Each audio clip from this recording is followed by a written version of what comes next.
So according to the internet, Cambodia is basically three things: Angkor Wat, mango smoothies, and one guy on Reddit warning you about the scams. And that's it. So apparently the entire country can be summed up by one temple, one tuk-tuk ride, and one guy named Dave who visited back in 2016. But after actually coming here, I realised the internet lied to me. Cambodia is not just backpackers in elephant pants having spiritual breakthroughs over banana pancakes. It's a lot more than that, so let me break down some of the most known stereotypes that you've probably heard or read about already about Cambodia, and the truth behind them. Starting with... So the stereotype that Cambodia is just a third world country with no infrastructure, dirt roads everywhere, and no Wi-Fi is a big one. I mean, for one, I'm not sending this video by carrier pigeons, so I have actually managed to upload it, obviously. But yes, you'll find rural villages, rough dusty roads, and places where life can still be challenging. But then 5 minutes later, you're in a major city like Phnom Penh, surrounded by skyscrapers, rooftop bars, luxury malls, and so many coffee shops. It's not this simple poor country label that people love to throw around.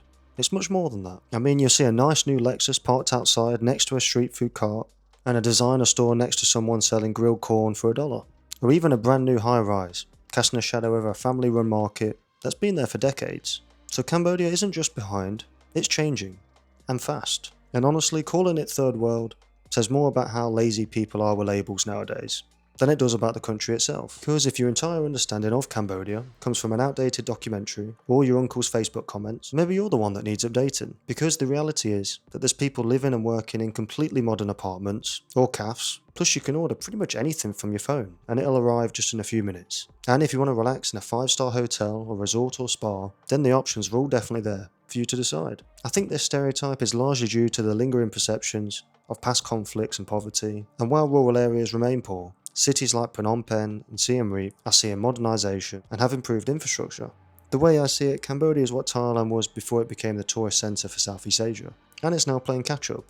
And it's impossible for it to catch up overnight. It's a process.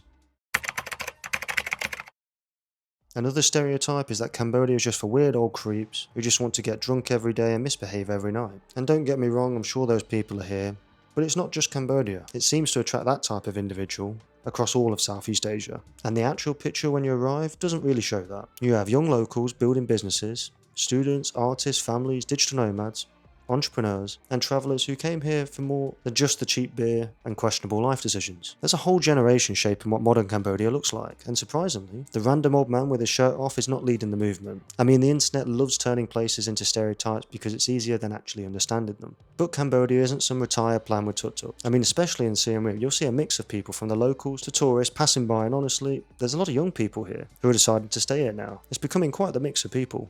I mean, the calf culture here is huge, so the best example I can give when you walk past one of these jungle-themed calves, you'll see all kinds of people working from their laptops. And maybe this is a more recent thing in the past few years, but it definitely seems to be the direction Siem Reap and Cambodia as a whole is heading towards. The more people who actually come here, they get to finally see the real Cambodia, and not just believe everything they read online. Because if we're talking about the old men here for the wrong reasons, then I still think Thailand is the king of that reputation, when it comes to real life anyway. Cambodia is real and an evolving country with ambition, culture, and has way more going on than the comment sections might have you believe. Now the next stereotype, that Cambodia is all rural and traditional, and that's all it is. And what people mean by this is the timeless villages, the rice farm, and their conservative culture and values. But how true is it? Well, partly true historically and in many provinces. But people act like the whole country is just one giant village with rice fields, water buffaloes, and wooden houses on stilts. But the country is rapidly modernising and growing. For example, the apartment I live here is very modern, but if you look on Google Maps, which was updated last a couple of years ago, you can't even find this apartment complex at all. It's just one big field. And I've had a look myself on Google Maps and in real life, and the growth is huge and it's happening very fast. But traditional customs and Buddhism remain very influential. And I would say, somehow Cambodia has managed to stay both traditional and become modern at the same time. Because you can visit an ancient temple in the morning and end up in a Korean barbecue restaurant inside a shopping mall by dinner. The contrast is the real story. But what the stereotype misses are, cities are modernising fast with shopping malls, business startups, widespread smartphone usage, and I mean it's almost like some travellers want the authenticity, but only if it looks good on Instagram. And there's the biggest stereotype of them all, that Cambodian culture begins and ends at Angkor Wat. And apparently, well, according to the internet anyway, the entire country is just one very photogenic temple that everyone is required to post a sunrise from at least once. And don't get me wrong, Angkor Wat is incredible. It deserves the hype. It's one of the most impressive places on earth. But Cambodia is not a museum with one really good exhibit. Culture here is everywhere. But yes, Angkor Wat and the Khmer architecture are central and globally recognised. They are legitimately a cornerstone of national identity and tourism. And if I'm being honest, that's why most people come to Siem Reap, to stop off and see the largest religious monument in the world, in Angkor Wat. But I think that's just the thing that's to get people interested in the first place. I mean, that's what happened to me. I didn't know what else was here and what life was really like. And I think that's the similar experience to most people who end up coming here. They might come for the temples, but they'll end up staying for many other reasons. Now, probably the biggest one that everybody seems to think about when they think of Cambodia, and it's that it's dangerous.